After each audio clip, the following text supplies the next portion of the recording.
Olá, está começando mais um episódio do Pod da Play. Eu sou a Mariana Mortani e estou aqui com o Fabão. Olá, pessoal. E antes de começar esse episódio, não se esqueçam de se inscrever no canal, deixar aqui o seu comentário, mandar pra família curtir esse vídeo também. E mandar sempre com aquele clickbait, né? De tipo, não acredito que isso aconteceu e mandar pra galera, né? Olha o que esse convidado falou. Exatamente, técnicas de tecnologia. E por falar de tecnologia, temos um convidado que entende muito sobre isso. Muito sobre isso. E é um convidado que a gente tá tentando trazer já tem um tempo. Mais do que Felipe Neto, inclusive. Pois é, Felipe Neto demorou o quê? Um mês pra conseguir 2 anos, mais ou menos. Antes mesmo de Play 9. Quem é? Isso?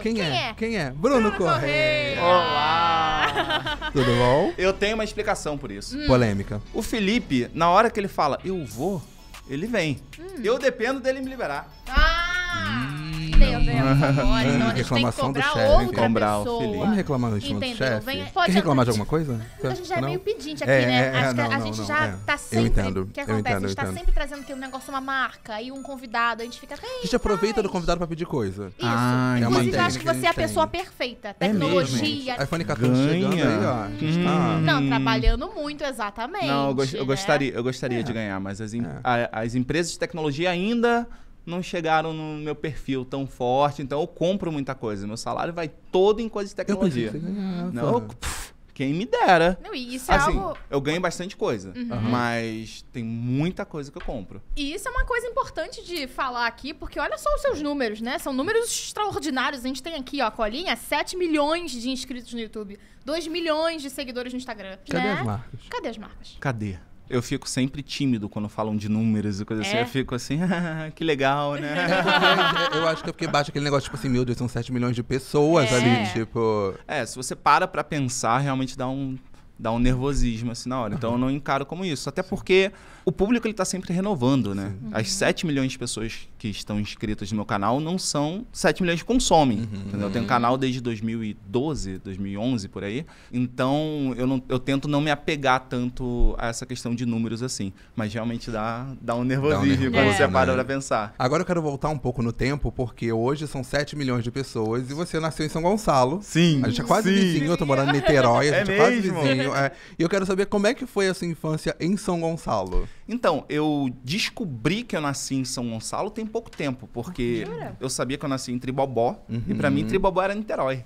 Eu sempre escutei falando Niterói, Niterói. E a minha infância lá mesmo foi...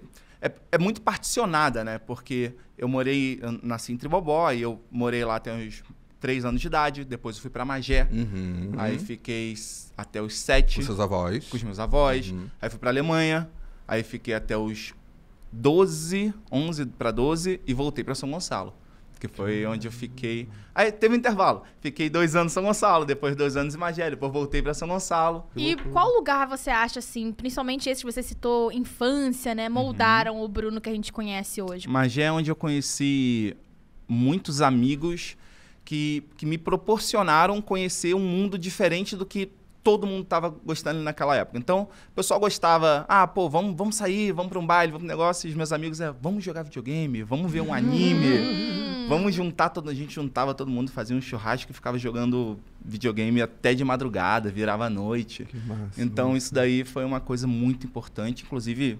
Muitos amigos de Magé, eu ainda tenho muito contato, tô sempre lá. Que incrível. Você lembra do seu primeiro videogame? Qual foi? Lembro, foi o Master System 3 com o Sonic na memória. Gente, olha, eu nunca Você tive lembra do videogame. seu? Eu nunca tive.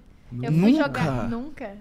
Nunca tive. Eu tinha a casa dos amigos ali, a gente ia e tal, mas nunca tive. Eu fui jogar depois de muito tempo, tipo, ano passado, por causa de uma ex-namorada. E aí eu fiquei assim, caraca, isso é muito legal. É viciante, eu tenho medo e aí de eu comprar. zerei o GTA, porque eu tava muito viciada. Tem fases, vai. Eu acho que tem jogos que te prendem, você fica bastante tempo dedicado a ele. Eu evito jogar muito jogo que não tem fim hoje em dia, porque eu já tive problemas com isso. Tem jogo que não tem fim?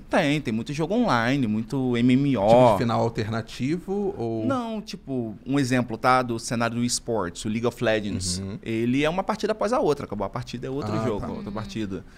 Call of Duty, outros jogos assim. Não que eu não jogue, não que eu não goste, mas eu evito me dedicar muito tempo a eles, porque senão eu fico muito focado naquilo. Eu perco minha vida. Pandemia foi um horror com MMO. MMO é aquele cenário alternativo onde todo mundo é um personagem dentro de uma realidade. Ah, tá. Isso. E aí todo mundo tem um personagem. Você, basicamente, você vive uma segunda vida dentro do jogo, né? E na época da pandemia, o MMO que eu tava jogando tinha se tornado a minha primeira vida. Eu fiquei viciado no GTA durante a pandemia. É mesmo? Eu tava ali, era o GTA V, eu acho, o último, né? Sim. Então eu vivia aqueles personagens. Eu amava desbloquear, tem aquela fase que desbloqueia, aí vem 3, você pode ir trocando. Procura macete no Google, aperte tal, e pilote um helicóptero. Tava lá os carros e atropelando todo mundo. Eu sempre fui mais do joguinho... Bem, depois que eu comecei a jogar, era mais joguinho de celular. Eu sempre fui muito de joguinho de celular. O joguinho da cobrinha. Jogava, não vou negar. Estamos chamando de jogou minha idade ali na roda, né? Não venha, amigo. Não venha com essa. Não, beleza, tranquilo. Eu vou voltar pra Alemanha, porque isso foi uma coisa que me chamou muita atenção. De como é que foi esse momento em que você vai pra lá? O que você tem de lembrança de lá que hoje você fala, caraca, que incrível que foi isso, ou que, putz, eu faria diferente? Primeiro que eu era muito criança, né? Eu fui pra lá porque a minha mãe, ela se casou de novo com um alemão. E aí fui pra lá pra poder conhecer o país, aprender o idioma. E como eu fui muito criança, eu acho que a minha estrutura familiar ela não estava ideal para aquela época, foi um pouco traumático para mim. Eu fui jogado em uma escola, foi uma coisa ruim, foi uma coisa boa. Fui jogado em uma escola que só tinham pessoas alemãs. Então, eu não sabia falar o idioma. Eu me comunicava através de linguagem de sinais. Só que isso durou 2, 3 meses. Com 6 meses eu estava falando fluente, foi muito rápido. Então, isso é legal. Eu tive a oportunidade de conhecer uma nova língua, uma língua que é difícil de você aprender. Mas, ao mesmo tempo, eu também sentia falta do Brasil. Eu sentia falta de brincar na rua com os meus amigos. Eu sentia falta de correr, enfim, do calor. Eu sentia falta de tudo. Então, tem coisas legais, conhecimento, o estudo lá é muito bom. O acesso a tecnologias que eu gosto desde criança, isso era muito melhor lá, né? Mas eu, em determinado momento, eu quis voltar a morar no Brasil porque eu senti falta do calor. Você ficou lá até quanto tempo? Durou quanto tempo? Até entre 11 e 12 anos, foram 4 anos. E contaram pra gente, assim, que você odiava a escola. Lá também foi assim? Sempre foi assim. Sempre. Primeira, segunda série eu até tinha notas boas, até porque qualquer pessoa consegue tirar nota boa na primeira e segunda série. Consegue? E depois eu era meio rebelde, eu não conseguia seguir muito aquele padrãozinho de estudar, e aí vai para casa, dever de casa, e faz prova. E tinha algumas matérias específicas que eu adorava. Se perguntar qual agora, eu não vou saber falar. Você ia perguntar, né? Sabia que você vai... Qual? Mas eu lembro que eu gostava de matemática na época. Que criança era você? Então... Tecnologia, já vai um negocinho ali, né? Depois eu passei a odiar, mas enquanto era coisa básica, eu gostava. Porque eu acho... lógica ali, né? Eu acho que gerava um sentimento de competição com os colegas de classe. Então, você conseguir fazer um cálculo de cabeça muito rápido, você se sentia bem, entendeu? Mas, tirando isso, gramática alemã, sou péssimo. Até hoje eu não sei escrever, eu sei falar, que é a beleza. Então, não perdeu o idioma, né? Não perdi. Legal. Não perdi. Você podia pedir pro pessoal se inscrever no canal, ativar o sininho em alemão. Du kannst bitte hier in den Channel unterschreiben und auch auf den Glocken klicken, damit wir mehr Abonnenten haben. E digo mais. Eu falei qualquer coisa, ninguém vai saber, né? Não vamos saber, esperar alguém que sabe alemão agora comentar. Inês Brasil vai comentar. Inês Brasil vai comentar. Poxa. Você tem um irmão que é o Kevin, né? Isso. E ele até já participou de alguns conteúdos seus. E como é que é a sua relação com o seu irmão, assim? É uma relação muito curiosa, porque eu amo meu irmão. Eu tenho 2 irmãos, na verdade. Mas a minha relação com ele, a gente tem mais identificação pelos gostos e tudo mais. Só que ele cresceu na Alemanha. Tá. Então, você percebe que ele é muito diferente do que você está acostumado no Brasil. Mas é maravilhosa. Eu falo com ele quase todos os dias. Às vezes a gente fica assim uma semana sem se falar, mas depois fala pra caramba. Maravilhosa. Ele ficou na minha casa uns 4 meses, que ele queria aprender um pouco sobre criação de conteúdo, queria tirar férias um pouquinho de lá da Alemanha também, que o sistema de estudo lá é muito puxado, é muito difícil. Você meio que... Da primeira à 4ª série, você define a profissão que você vai seguir o resto da tua vida. É uma coisa um pouco difícil de explicar, mas é basicamente assim, as notas que você tira, principalmente na 4ª série, elas te colocam em 3 tipos de colégio diferentes. Então, tem um Gymnasium, né, que é o mais top, tem a Realschule, que é ali o intermediário, tem a Gesamtschule, que aí é para quem já não conseguiu chegar tão alto, e tem a Hauptschule, que é considerada a pior, né? Não sei nem se é ofensivo falar isso, porque eu ia para a Hauptschule, só que eu vim para o Brasil, quem tem as piores notas, isso. E quem está na Hauptschule está predestinado a não conseguir um emprego bom na Alemanha, por exemplo. Meu Deus. Então, eu acho isso é uma coisa muito complicada. Até duro, né? É duro. Duro. E tudo definido ali nesse espaço de tempo. Você pode chegar na Hauptschule na 5ª série e começar a estudar e melhorar e voltar para as outras. Mas se você encerra a sua escola lá, você não vai... Por exemplo, talvez esteja falando besteira, tem muito tempo que eu não estudo sobre isso, mas você não vai conseguir ser um engenheiro, por exemplo. Então, aqui no Brasil, você se formou no CIEP. Eu, por exemplo, eu completei meu ensino médio com supletivo no CIEP. Caramba, né? A diferença cultural, né? Total, a gente vem... Total. É um impacto gigantesco, né? Você, por exemplo, quando você falou que sente falta do calor, a gente entende da questão climática, mas também tem essa questão muito de tratamento e de sociedade mesmo, né? Em cima das pessoas. E nem é o clima, porque eu adoro frio. Pra mim, quanto mais frio, melhor. Eu também sou disso. A questão das pessoas, né? De humanização também sou desse. Então, mas uma pergunta em relação também à sua volta pra cá. Foi a questão, você pediu pra voltar, você falou que queria voltar já. Como é que aconteceu essa nova transição? Eu fui passar férias com meu pai em São Gonçalo. E período de férias foi a infância que qualquer criança no Brasil, na verdade, tem, né? Sim. A maioria das crianças no Brasil tem. Foi divertido, a gente brincava na rua, a gente sujava, a gente corria, fazia tudo. Então, quando acabou o período de férias, eu não queria voltar para a Alemanha. E é um choque de realidade financeira muito grande. Só que você não liga para isso. Sim. Você quer ser feliz, quer se divertir. Quer ser criança. Quer ser criança, não foi uma decisão muito boa, porque os motivos aí começam a ficar cabulosos, o que aconteceu depois. Foi bom, foi a melhor coisa que eu fiz, na verdade. Né? Se eu estivesse lá, provavelmente eu não seria quem eu sou hoje. Seria a pessoa, talvez, um pouco mimada, um pouco introvertida. E aí aqui eu aprendi, moldou minha personalidade. Isso é bem bacana. E a gente já falou sobre o Bruno, que entende de tecnologia. O Bruno que fala alemão, inclusive entende tudo. E agora eu quero saber o Bruno que gosta de rock e de anime. Em que momento isso entra nesse grupo de coisas? Onde é que entra o rock e o anime na sua vida? Nossa, vai um monte de coisa, né? Cara, o rock, eu conheci o rock quando eu tinha uns 14 anos. Foi quando eu mudei pra Magé, justamente. São Gonçalo tava ali no funk ainda, que tava mais popular. E aí, um amigo meu de infância, de Magé, quando eu morei lá, ele gostava de rock, eu comecei a andar mais com ele. E a gente começou a ouvir várias bandas juntos, fui conhecendo outras pessoas. Eu gostava muito de Linkin Park. Então eu chegava pros outros na rua, você gosta de Linkin Park? Você gosta de Linkin Park? Sai daqui, menino. Garoto propaganda. Eu era tipo isso, parecia show de Truman ali na hora. E assim eu fui conhecendo pessoas. Até que eu perguntei era uma cidade muito pequena, né? Santa Leixo. Lá em Magé, é um bairrozinho muito, muito pequeno. E eu perguntei pra uma pessoa, não, eu gosto de Linkin Park. E a gente virou amigo e foi assim, fui conhecendo mais pessoas. E o anime foi mais ou menos a mesma coisa. Você vai na casa de um amigo, ele, tem um anime que vou mostrar pra vocês. Eu gostava de Dragon Ball, Pokémon, não sabia o que era anime. A primeira vez que eu vi um legendado em japonês, mas eu ri tanto, eu gostei tanto que virou uma paixão. Aí, 2 semanas depois, eu fui em um evento de anime e comecei a me envolver com aquilo. Depois de adulto, você dá uma afastada, mas tô sempre lá. Hoje, por exemplo, a gente tá gravando uma segunda-feira, amanhã, terça-feira, já sai o episódio do anime que eu tô vendo. Então, eu tô ligado, 11 horas da manhã. E você se envolveu mesmo, porque você foi pro Anime Stage, Nerd Rio, né? Você empreendeu também na área, não foi? Eu conhecia a galera que organizou esse primeiro evento que eu fui, né? Que foi o Animagé. Gostei desse nome. E aí, dali eu comecei a ir nos eventos com eles e eu comecei a vender mangá. Que as pessoas compravam mangá, liam, e aí depois que lia, vendia pra mim por um preço e eu revendia no evento pelo preço que estava na capa.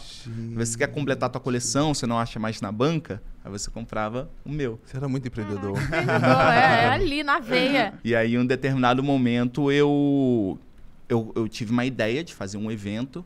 Foi quando eu conheci os Castro Brothers, né? E chamei eles para participar. Eu nem tinha evento nenhum. Só que eu falei com um conhecido meu que tinha um evento de anime. Falei, cara, eu consegui 2 atrações para poder participar de um evento, só que eu não tem evento. Quer fazer comigo? Uma é a Millie Bobby Brown, que nem aquele evento que não rolou. Uma é a Millie Bobby Brown e o outro é o menino do Harry Potter. Quem pegou a ref, pegou. E o evento bombou, foi muito legal. Aí o Marcos Castro, ele teve a ideia de fazer o Nerd Rio. A gente fez o Nerd Rio, que foi justamente quando eu conheci o Felipe também, na época do Nerd Rio. E foi seguindo, aí eu nunca mais saí desse meio, né? Foi entrando, nessa época eu trabalhava na TAM ainda. Aí eu saí da TAM pra fazer a loucura, saí sem ter emprego, sem ter nada. Foi na cara e coragem. Se jogou de cabeça. E você falou de um ponto muito importante, que é a TAM. Que eu ia até fazer essa pergunta de como foi trabalhar na TAM. E TAM, manda pra gente um... A gente quer fazer uma edição em São Paulo, leva a equipe. Trazer o pessoal de São Paulo pra cá, na TAM, tipo Play 9 by TAM. Mas como é que era essa vivência? Você trabalhava exatamente com o quê na TAM? Eu era check-in, eu fazia check-in das pessoas. Eu fui criado de uma forma muito tradicional, né? Muito, você precisa entrar em uma empresa multinacional e não sei o quê. A TAM, pra mim, no momento que eu consegui entrar, foi tipo assim, incrível e maravilhoso e perfeito. Só que com o tempo lá dentro, você conhecendo outras coisas, você percebe que aquilo não é a tua paixão, sabe? Não é o que você gostaria de estar fazendo. Era legal, eu aprendi muito, é puxado, porque trabalho de escala, né? Geralmente não tem feriado, não tem final de semana, mas era legal, você podia viajar para os locais, você podia fazer, enfim... você chegava no avião, por exemplo, na porta... Não sei nem se estou explanando isso, né? Às vezes Pode contar. Você é funcionário, né? Você trabalha no aeroporto. Pilotava? Aí... Não. Oh, tô aqui. Você comprava uma passagem, era o último a embarcar, e perguntava, comandante, tem alguma vaga livre na executiva? Aí ele podia te dar. Ai, quero ser check-in. Então... ele pode fazer tudo no avião, tá? Momentos. Nunca quis ser check-in na vida, não? Não, tá vendo? Eu queria ser... Já quis ser aeromoça. Sério? Mas aí descobri todas aquelas provas, realmente é perigoso, não é só viajar. Sabe uma coisa que me prende de aeromoça ou aeromoço é que quando tá acontecendo alguma coisa muito absurda, eles têm que ser o primeiro a manter a calma. Eu não sou essa pessoa. Já não ia dar certo, Eu sou o primeiro a falar, galera, fudeu. Eu já ia falar, ia sair correndo. Quem puder. Isso. Eu não tenho medo de voar. Às vezes, assim, no avião, eu tô lá tremendo pra cacete e falo, essa merda vai cair, isso vai cair, eu vou morrer, vai todo mundo morrer. Olha pro aeromoço, tá lá tranquilo, conversando. Aí senta, bota o cinto. O avião quase batendo no chão, pousando, ela andando, oferecendo café. É confiar, né? Eu sempre penso na última mensagem que eu mandei no WhatsApp. Meu Deus, jura? Sempre penso na última coisa que eu mandei. Será que eu briguei com alguém? Nossa. Eu fico lá olhando. Não, eu tinha um medo. Não sei se era um medo, mas tipo não vou nunca dormir. Porque aquela coisa de que se tem um acidente, o primeiro a morrer é o que dorme. Aí eu ficava assim, não vou dormir. Aí agora, que eu já acostumei pra São Paulo, aí eu tô agora dormindo. Aí avisaram que a gente ia passar por uma parte de turbulência. Eu fui com a minha mãe agora, né? Aí a minha mãe desesperada, mãe, tranquilo, eu dormindo, a ela, pelo amor de Deus, a ela, nervosa. Mariana, mãe, tranquilo, confiando. Eu já cansei de me teleportar do Rio pra São Paulo e vice-versa. Ou seja, quando você tem algum compromisso em São Paulo, em outro lugar, e na noite inteira você sai, bebe um pouquinho, fica, né? Aí você vai meio que virado, é sentar no avião no Rio e acordar em São Paulo. Como eu cheguei em São Paulo? Como é que eu cheguei? Eu tô assim agora, entendeu? É assim, é nessa vibe. Como é que eu cheguei? E assim, trabalhar na TAM, você já tinha um contato com o público por conta do check-in. Mas já tinha essa ligação com a comunicação geral que você olhava, ou a partir do encontro lá com o Felipe, e que deu essa pulga da comunicação, virou e falou assim, ei... Foi quando eu saí com eu vou falar. Não sei, na verdade, não sei se posso falar o nome dele. Eu saí com um amigo dessa época. Ok. Não era o Felipe, tá? Foi antes do Felipe. Talvez eu tivesse citado eles aqui ou não. Sério, quem pegou, pegou. Eu era o estereótipo de nerdão que queria um amor e queria se encontrar e queria...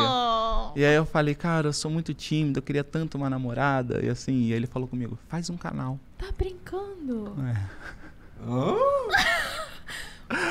Provavelmente A intenção não era faz um canal para atrair pessoas a se interessarem por você, mas para aprender a se comunicar mais, para perder a timidez. Pra mim, Não.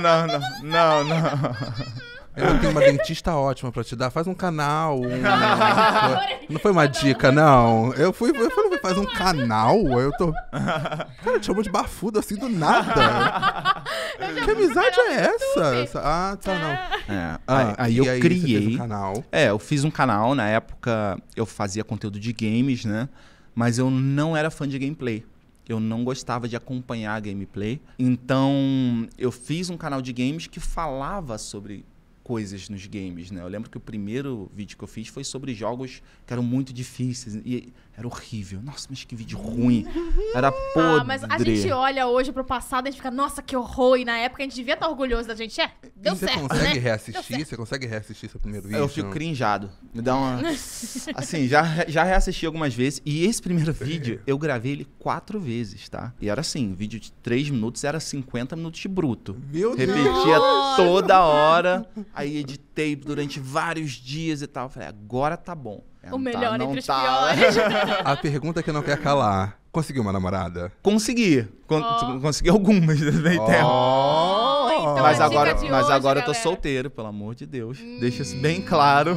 E tem um canal famosíssimo com mais de 7 milhões de inscritos. Quem não chegou tá perdendo tempo, hein? E ainda nessa questão de relacionamento, a gente tá brincando aqui, mas será que não fica mais difícil depois do canal de pensar que se a pessoa tá se aproximando Nesse com momento outro... ainda, né? Com tanto de gente exato. com número e tal, isso chama atenção. Então, isso na verdade, eu provavelmente tem. Eu, sinceramente, eu não acho que eu seja relevante o suficiente nesse meio para gerar a atenção de uma pessoa maldosa. Tipo, vou ficar com... Não, vou ficar com alguém mais famoso, né? Com alguém mais dinheiro. Mas o que pega para mim agora em relação ao canal e me relacionar com alguém é que o canal para mim é dedicação total. Tanto no meu trabalho com o Felipe quanto no meu próprio canal. Uhum. E não adianta. Se você começa a namorar com alguém que não é do meio, entendeu? A pessoa vai falar, não tem problema, eu entendo o teu trabalho. E depois ladeira abaixo. Não é, porque não vai entender quando você precisar ficar gravando até 2 horas da manhã, não poder ver o filme. Não vai entender quando você tiver que sair de madrugada para resolver algum problema que deu. Então, eu tô bem solteiro, tô bem desse jeito agora e tô mega dedicado na criação dos meus projetos, das coisas que eu quero fazer. Tenho o meu canal, que é o canal que eu lido todos os dias, é vídeo de segunda a sábado. Tem outras redes, tem um canal de tech que eu comecei a lançar agora, que eu isolei, né? Separei do canal principal, que dá muito trabalho, muito mais do que o canal principal. Então, acho que eu não teria tempo ou cabeça, ou se eu fizer, eu não consigo dividir bem as coisas, dividir bem o tempo. Eu preciso me dedicar totalmente a uma coisa. Então, quando eu estiver estabilizado, quando eu estiver com tudo definido, o que eu quero fazer, tudo caminhando, aí eu penso em relacionamento. E, Mari, você falou dessa questão de relacionamento, me veio algo na cabeça, porque você começou a crescer muito, e aí o público também vai crescendo, e acaba que as preocupações na internet começam a mudar. Porque antes você tinha uma preocupação, por exemplo, de conversar com um público mais jovem, que era não falar, por exemplo, palavrão. Hoje a gente já sabe que tem essa questão do cancelamento, que a galera tá ali em cima, e eu quero saber pra você como é que você lida com isso, de talvez às vezes ter que pisar em ovos em algum comentário sobre algum personagem de um jogo que pode interpretar de alguma forma. Você já passou por isso, de algum cancelamento que chegou, beirou, aconteceu, e como você se livrou? Até então eu não passei por isso, mas assim, eu deixo bem claro que eu sou burro, tá? Eu não sou uma pessoa... Eu sou realmente meio ignorante. Obviamente eu estou estudando mais sobre o assunto. Os seus conceitos vão mudando. A forma como você é criada te molda de uma forma, e as pessoas que você encontra ao decorrer da sua vida, situações que você vive, que você passa, faz você enxergar de outras formas. Uhum. Então, por exemplo, até mesmo esse lance dos animes, né? Eu via coisas nos animes que hoje em dia eu acho abominável, né? Me dá um nervosismo que antigamente eu achava super normal. Sim. Eu falava, mimimi, por que tá colocando mais roupa na personagem? Uhum. Entendeu? Se ela sempre foi assim. E hoje em dia eu consigo ter noção do quão errado algumas coisas são. Então, posso errar, certamente eu posso errar, e eu vou errar em algum momento, mas eu não tenho muito medo Porque se eu errar, eu vou me esforçar para aprender, entendeu? E fazer o que é certo e... Enfim, né? É importante respeitar esse processo também, né? Acho que em todos os lados, assim, a gente tem essa questão de entender o que é certo, o que é errado ao longo do tempo. A gente vai estar sempre aprendendo, né? Eu tenho, às vezes, uns toques. Quando eu tô gravando alguma coisa, eu faço alguma piada, eu falo, não, pera, isso pode ser ofensivo. Tá muito pesado, aí tira, entendeu? Fora que, gente, eu tô todo dia com o Felipe Neto, né? Então, se eu não soubesse lidar com isso, né? E acho que é um ponto importante da gente mencionar também agora, né? Vamos falar um pouco disso também, porque você trabalha com o Felipe, né? Mas é uma amizade também, uma parceria, uma amizade. Eu trabalho com ele, né? Hoje em dia, eu sou diretor do canal, então tudo que acontece lá, tento colocar em ordem. Se precisa de alguma coisa, sou eu que resolvo. Parte técnica também, eu tô sempre lá. Mas a minha amizade com o Felipe... Eu acho que ela, de ambos os lados, é muito forte. Não é tão fácil ser amigo do Felipe, porque o Felipe ele é uma pessoa muito fechada. Ele dificilmente vai ser um amigo para você conseguir desabafar e esperar que ele entenda, que ele fale o que você gostaria de ouvir naquele momento, porque ele é muito sincero. Um exemplo, tá? Não tô bem com tal pessoa. Tá, então termina. É muito direto, é muito prático, é muito coisa. Mas eu tenho um carinho muito forte, uma gratidão muito forte por ele. Ele é a pessoa que mudou a minha vida. E essa amizade, eu tento separar. Então, eu tento às vezes pega um pouquinho ali, porque o respeito ainda fica muito forte. Mas eu tento separar a parte profissional da parte de amizade.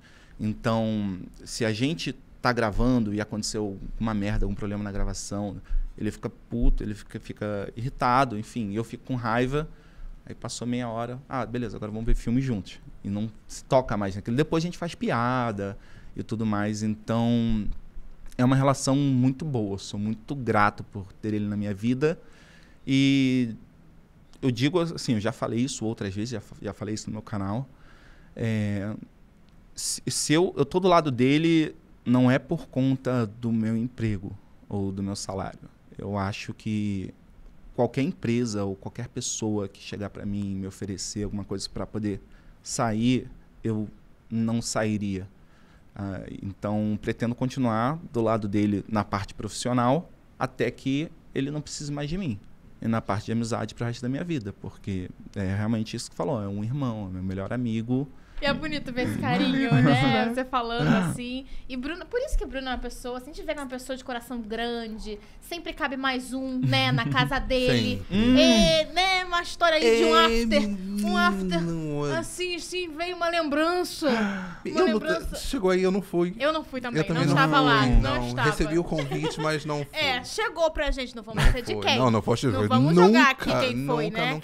Aquela história convidado não convida? Convidado não convida. Mentira, né? Pelo visto. Olha, não. Resumo dessa história. Teve a festa da Play, a festa ia acabar uma hora da manhã. Teve aqueles fazendo de som. Tava todos os influenciadores aqui, todo mundo aqui. A Camila chegou pra mim. Tadinha. E falou que não veio dela. Não veio dela. Não veio.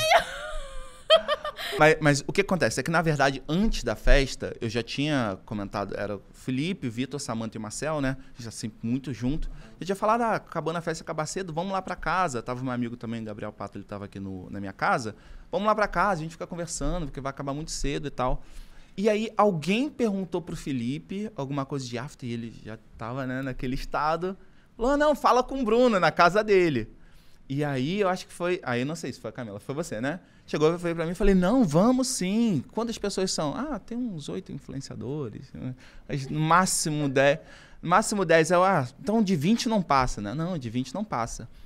Só que a noite continuou, o open bar continuou, tava rolando. Eu sei que em um determinado momento, eu fui convidar uma pessoa, eu acho que foi o Gui Paz Leme. Não lembro, Gui, você me desculpa se... E aí ele falou, mas eu já tô sabendo. Aí ele o início do caos ali. E eu falei, não, mas não vai muita gente não. Falou, cara, a festa toda tá sabendo. Você convidou todo mundo. Eu adorei, você convidou todo mundo. Sério? Ele, sim. Tá tranquilo, tá de boa. E aí foi isso. Aí a gente foi lá pra casa, foram umas 8 pessoas, né, que estavam comigo ali naquele momento, foram lá para casa. E ficamos lá umas meia hora, de boa, a gente falando assim entre si. Já tinha passado já o álcool, já. Não vai vir ninguém, cara, vai vir umas 5, 10 pessoas no máximo e tal. Então, fiquei sabendo que teve van, fazendo lotação, casa do Bruno Corrêa. Só pra você saber, quem me convidou foi o próprio Felipe. Sacanagem. Chegou, tava pegando... Recebi 2 convites. Tava pegando um drink, ele falou, tá de bobeira? Bora. Depois, 200 pessoas. Foi pelo menos isso. E o melhor de tudo foi que... Eu queria ter ido. Acho que eu tinha combinado antes, falando, não, cada um pede sua bebida, porque eu acho que não tem... Só que quando eu cheguei, deixei as garrafas ali em cima, né? Porque eu achei que ia vir umas 10 pessoas. Não, se quiser, pode pegar. Nossa. No dia seguinte, cadê? Não tinha. Alguém levou meu copo de drink, tá? É o meu copo da coqueteleira. Se você está com... Vamos jogar isso aí no workplace agora. Quem levou? Cromado. Gente. Copo da coqueteleira, que faz o drink. Eu não consigo mais fazer coquetéis por sua culpa. Você já comprou alguma coisa, você já ganhou alguma coisa tecnológica que você olhou e falou assim, eu preciso disso? Sou muito impulsivo. Então tem muitas coisas que eu compro, que eu vejo e eu falo assim, cara... preciso disso. Isso vai mudar a minha vida. Isso vai mudar a minha vida. Um drone, uma impressora 3D. Nossa, eu vou fazer muito conteúdo com isso. Vai ser maravilhoso. 5 coisas que você comprou e se arrependeu. Primeiro, todos os meus videogames repetidos. Por quê? O PlayStation 5 eu tenho 3. É porque eu ganhei um. Ok. Um eu ganhei. Aí um eu tinha feito na pré-venda. Aí eu falei, chegou depois. Eu não quis cancelar. Falei, tem um no quarto, tem um na sala, eu preciso ter um no escritório também. Aí eu comprei. É difícil, né? Tirar os cabos e levar pra outro lugar. Eu te entendo, até aí tô te entendendo. Ó, Apple Pen, que é caneta pra poder desenhar, né? No iPad, que eu não sei desenhar. E eu achava que um dia eu ia saber. Impressora 3D, porque... tudo que você vai imprimir na impressora 3D, você compra na internet mais barato e mais rápido e mais bonito. Então, se eu soubesse modelar, se eu fizesse projetos... Tipo, o que eu imprimi até hoje? Suporte de fone de ouvido. Aí fica lá 20 horas imprimindo suporte. Aí custa... Gasta uma luz. Gasta uma luz, gasta material, gasta tudo. E você compraria em qualquer loja. Na Shopee. Na Shopee, na AliExpress, muito mais barato, entendeu? E chegaria mais rápido. Agora... as outras coisas que eu comprei e me arrependia, eu justifico muito as minhas compras inúteis com motivo de criação de conteúdo. Boa. Bom ponto. Eu falo, não, vou comprar isso aqui porque eu vou fazer um vídeo. O vídeo dá 10 mil views. Não paga nem um botão do negócio. Mas vai, que é tipo um GPD Win. O problema é se fosse né? Já é o terceiro que eu compro. Que é um PC portátil. Ele tem o tamanho... é isso aqui, exatamente isso aqui, pequenininho. E roda jogos de PC, da Steam, de outras plataformas. E aí você comprou o primeiro, viu que já não deu certo, comprou mais 2? Então, eu comprei o primeiro. Aí, na época, era revolucionário. Tá bem crítico, hein? Eu tô querendo entender, amigo, entender aqui o que tá acontecendo. Aí eu falei, cara, é legal, mas ele não é potente o suficiente. Mas lançaram um que entendeu? E foi um motivo de teste, entendi. Já exatamente. Fez um sentido. Tá ainda assim... Olha, a gente falou sobre festa, a gente falou sobre a galera que invadiu a sua casa lá de van, né? Que saiu entrando no bebeu agora sua piscina. Devolva um copo da coqueteleira do Bruno que ele tá querendo. Mas eu quero saber se você tem algum jogo favorito que foi febre no passado. Tipo Pokémon GO, por exemplo, que foi uma grande febre. Sim. Você e sente agora, falta, assim, né? Você sente falta dessa febre? O Pokémon GO, ele foi algo inexplicável, né? Porque bizarro, né? todo mundo jogava, todo mundo tava junto, tava fazendo. Inclusive, foi o motivo de eu ter me aproximado do Felipe de novo, que a gente tava jogando. Eu sinto falta da comunidade que ele gerou ali na época, porque era muito legal. Você se juntava, você saía de casa. Sim. Você tinha mototáxi específico pra pra capturar Pokémon exato. GO. E eu ficava andando, eu gravei muito conteúdo de Pokémon GO, que inclusive deu... meu canal ele tava meio paradinho, e quando saiu o Pokémon GO, eu mudei total pra isso, deu um boost no canal. Então eu sinto falta dessa inovação e eu acho difícil ter algum outro jogo que consiga bater esse hype e que faça com que toda uma comunidade de pessoas se reúna do jeito que foi Pokémon GO. Porque todo mundo conhecia Pokémon. Então, Pokémon já era um elemento. Existem outros jogos assim. A própria desenvolvedora do Pokémon já tinha o Ingress, que era uma proposta muito parecida, mas não tinha Pokémon. Então, não bombou tanto quanto ele. Talvez o Hogwarts, acho que Harry Potter tentou fazer alguma coisa também. Né? Não sei. Vamos ver se volta. Agora, não é o jogo que mais marcou minha vida. Né? O jogo que mais marcou minha vida é um jogo de plataforma chamado Castlevania Symphony of the Night. Eu jogava no Dynavision. Nossa, é o meu jogo favorito. Ele é muito incrível. Ele saiu pro PlayStation 1 e o Sega Saturn na época. Mas eles conseguiram fazer uma coisa tão linda, tão maravilhosa, tão complexa, com um hardware tão limitado para a época, né? E o jogo ele é atemporal. Então, até hoje, ele é um jogo bom, um jogo divertido. E acho que ele é o que eu sinto muita falta de jogos assim. E a gente já falou de algumas das suas viagens, mas tem uma que a gente não mencionou ainda, que foi pro Japão, né? Um país super tecnológico. O que você trouxe de referência? E qual foi a motivação da viagem também? Que eu sei que você foi, mas eu não sei se foi realmente uma pesquisa, foi uma oportunidade, como é que foi? Eu sou muito impulsivo. Primeira coisa.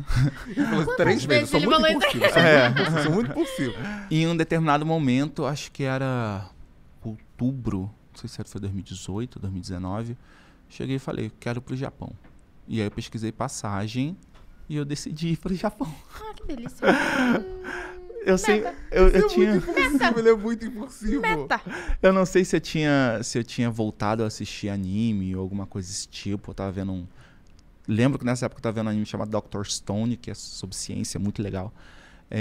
E eu falei, cara, nunca fui, eu preciso saber como é que é, deve ser incrível, deve ser legal. E foi assim, e aí eu fui. O Felipe tinha me chamado para ir para Orlando, e aí eu falei, vou pro Japão, viajei no dia de Natal. Caraca, ficou quanto tempo lá? 15 dias. Nossa, não foi o bastante. suficiente. Não foi. Depois você voltou? Ainda não, porque entrou pandemia, né? Não, no momento em que eu consegui um tempinho livre, o Japão tá lá. Eu quero no Japão de novo, e eu quero ir na Alemanha. Porque no Japão, eu fiquei muito preso em alguns lugares. Tipo, eu entrava numa loja de retro games, eu ficava o dia inteiro lá. Caramba. Eu não conseguia sair, eu não conseguia... Um outro universo, né? Eu não conseguia fazer o roteiro turístico, né, da cidade. Então, se eu fiquei 15 dias, 7 desses dias foi rodando as mesmas lojas ali do centro de Akihabara e descobrindo o que tinha por ali. E o Japão, ele é um lugar muito tecnológico, né? Muito. E aqui você trabalha com tecnologia. Eu queria saber de você quais são as dificuldades de tentar trabalhar com tecnologia no Brasil. Eu acho que depende do tipo de conteúdo que você quer criar. Eu tenho um grande ídolo nesse ramo, né, que é o Marques Brownlee. Ele faz conteúdo tech, americano.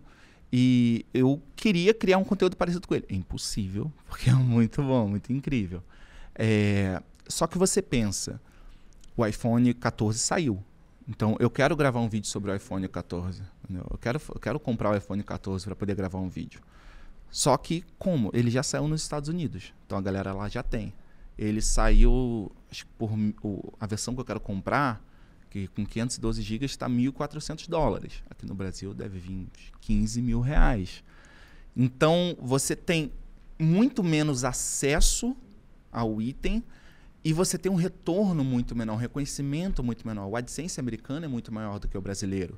Se você quiser viver de AdSense criando conteúdo de tecnologia, vai ser muito difícil para você. O meu canal de tech eu estou fazendo como uma paixão, porque eu amo o que eu faço, mas não é o que me define, entendeu? Até porque eu estou sempre migrando. Meu canal principal é esse. Isso está dando certo? Eu vou fazer isso. Isso está dando certo? Eu vou para isso. Claro, tem que ter um mínimo de identificação possível. Eu não vou falar sobre futebol, porque eu não entendo nada de futebol. E falando de reconhecimento, qual o momento assim que você sentiu que estava dando certo? Ou alguma oportunidade que você falou assim, caraca, isso daqui foi fruto do meu trabalho? Foi uma publi que eu fiz ainda quando o canal se chamava Platina. Eu tinha uns 150 mil inscritos. E foi uma publi de um jogo que eu amo, que ia lançar no Brasil, que era o Persona 5. Nossa, eu amo esse jogo, um jogo japonês e tal. Pagou pouquinho e tal, foi só o jogo.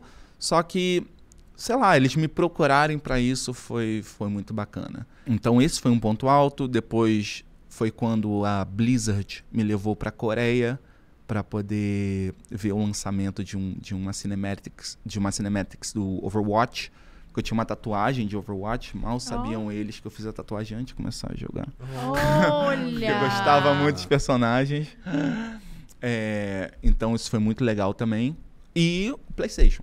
Então foram os momentos, assim, tô falando de reconhecimento de empresa, né? Sim, sim. Pra você, né, era tipo um patamar, né, que você queria alcançar, assim. Agora, reconhecimento de público, tem uma coisa que me dá uma certa emoção, porque assim, você lidar com criança é maravilhoso, você sente uma paixão muito grande, você se sente feliz por estar fazendo o dia daquela pessoa ou daquele adolescente melhor.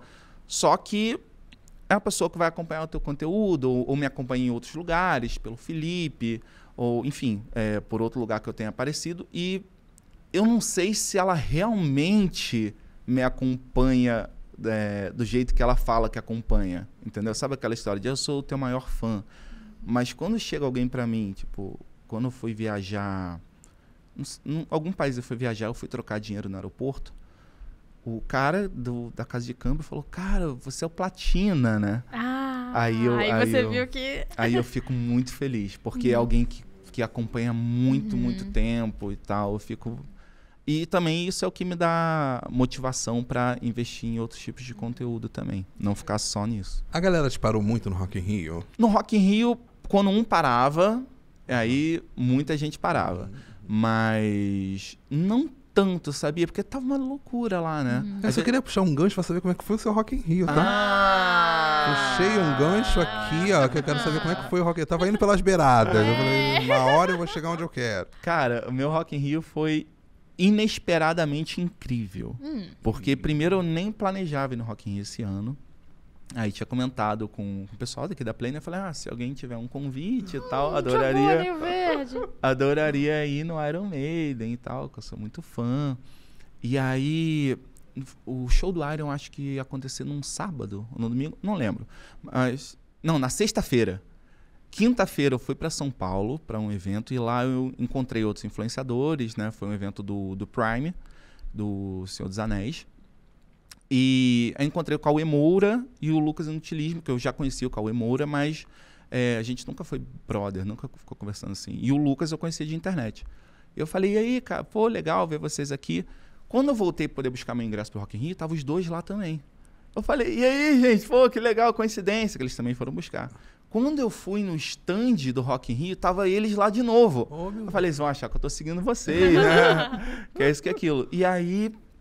acabou que eu chamei todo mundo pra ir lá pra casa de novo. O ponto estamos vendo um padrão, né? Estamos vendo um padrão. E foi muito legal. Eles ficaram lá... O Cauê, ele voltou pro São Paulo, depois voltou pra minha casa, e o Lucas ficou lá uma semana e pouquinho lá em casa. E ia chegando mais gente. Chegou um amigo deles que é super engraçado, o nome dele é Fábio, ele mora nos Estados Unidos. Ele falou, pô, queria tanto pro Rock in Rio. Falou, vem. Ele pegou a passagem, comprou a passagem e veio. Mesma coisa, do nada começava a chegar gente lá em casa e tinha um monte de gente que eu não conhecia, gente que eu conhecia, não sabia que eu ia encontrar, fiz muitas amizades. O fígado tá bem. Foi uma experiência muito legal. Olha, falando em cansativo, eu posso dizer que esse papo não foi cansativo. Bom, achei que você ia fazer um gancho. Não vou fazer. O que não foi cansativo, mas agora eu quero cansar a cabeça de vocês. Na verdade, a sua cabeça. A gente vai testar os seus conhecimentos. E por que, Mari? Porque todo final de episódio a gente tem sempre uma dinâmica, né, relacionada aos conhecimentos, ao trabalho dos nossos talentos aqui da Play 9. Nossa, eu sou péssimo. No caso, a gente tem basicamente o que é, a gente pode chamar assim? Eu chamaria de quiz. Um quiz. Fui longe procurar essa palavra. Eu chamaria de quiz. Eu já peço desculpas. Não, vai ser ótimo. Vai ser ótimo, tá fácil, eu acho que tá tranquilo. Fácil. E a gente pede o quê? Pra vocês participarem aí do outro lado também. Exatamente. Já vai anotando aí, coloca quantas vocês acertaram. Sabe uma dica legal? Quando a gente fizer a pergunta, pausa o vídeo, responde. A gente vai dar as alternativas, você pausa o vídeo, responde e depois você continua assistindo. Isso. Pode ser assim? A gente pode fazer aqui também, tipo, pausa aqui. Pesquisa, olha a resposta e responde. Ótimo. Você quer começar, Mari? Vou começar então. Primeira pergunta. Primeira pergunta. Sou o produto tecnológico portátil mais vendido da história, superando ícones como iPod, Walkman, e o Game Boy. Letra A, Apple Watch. B, Motorola V8. C, iPhone. iPhone. Tem um ponto. Ok. Eu juro que antes das alternativas eu tava pensando em calculadora. Nossa. Tá tudo bem. Papel. Caneta. Próxima pergunta. O mascote do Mozilla Firefox presente na sua famosa logo é um ou uma, letra A, raposa, letra B, panda vermelho ou letra C, um esquilo? Pô, mas aí vocês estão de sacanagem. É Firefox. Pera aí, agora ela tá me ludibriando aqui. Eu acho que é uma raposa. Todo mundo pensa. É um panda vermelho? É um panda vermelho. Lembra o filme agora? O Red cresceu uma fera. É da Pixar ou da Disney? Eu não sei. Eu acho que é agora. Pixar, mas o Red é um panda vermelho, que parece uma raposa. Como que é panda vermelho em inglês? Red Panda? Red Panda. Red Panda. Por quê? Em alemão é? Ruta Panda. Ó, próxima.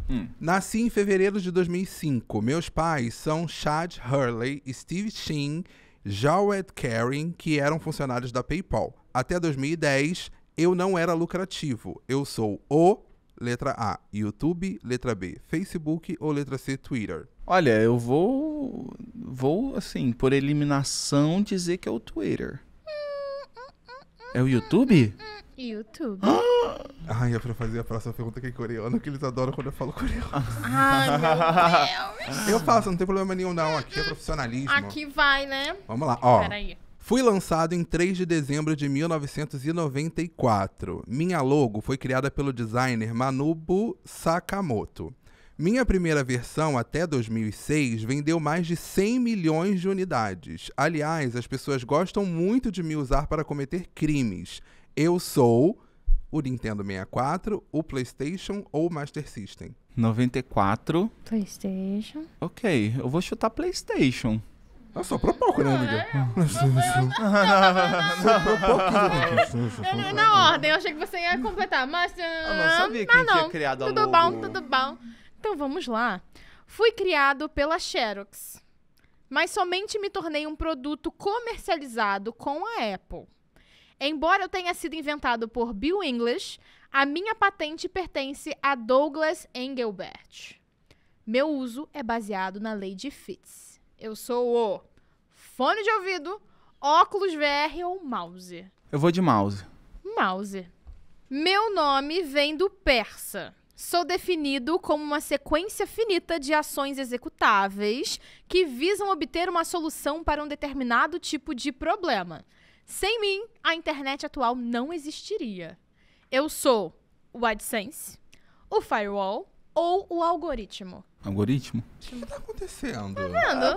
Tá fácil. Viu? Tá muito tranquilo. Do persa, AdSense, firewall, acho que não. Tá fácil, tá vendo? Tá facinho. Próxima. Muita gente... Penúltima, ok. Penúltima. Muita gente não sabe, mas eu nasci na China. Meus algoritmos são muito inteligentes. TikTok. Já fui...